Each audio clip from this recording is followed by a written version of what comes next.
Welcome to Penrose Learning, where we make understanding easy. In this video, I will show you how to cook a rich, creamy, and authentic dal makhani, a beloved Indian lentil dish. We'll explore the steps from preparing the lentils to creating a flavorful tempering. This recipe brings together simple ingredients to form a truly comforting meal, perfect for any occasion.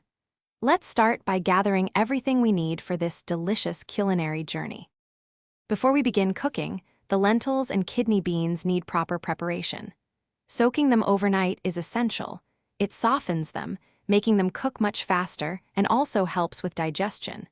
Simply rinse your dal and rajma well, then submerge them in plenty of water.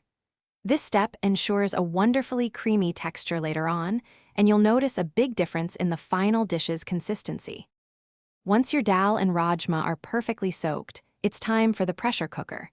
Drain them completely, then add them to the cooker with fresh water and a touch of salt.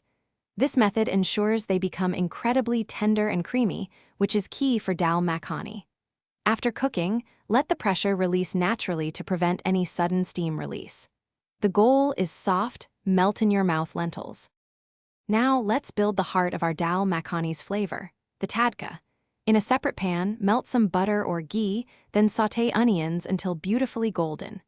Next, add the ginger garlic paste, green chilies, and tomatoes, along with our aromatic spices. This slow cooking allows the flavors to deepen and meld beautifully. Once the oil separates from the mixture, your tadka is ready to transform the dal.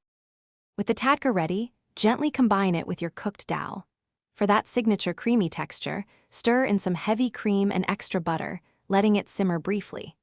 This final step brings everything together, creating a luxurious and velvety finish. Garnish with fresh cilantro for a burst of color and aroma. Serve your homemade dal makhani warm and savor every spoonful of this incredible dish. Thanks for watching. If this was helpful, leave a like and consider subscribing. See you next time.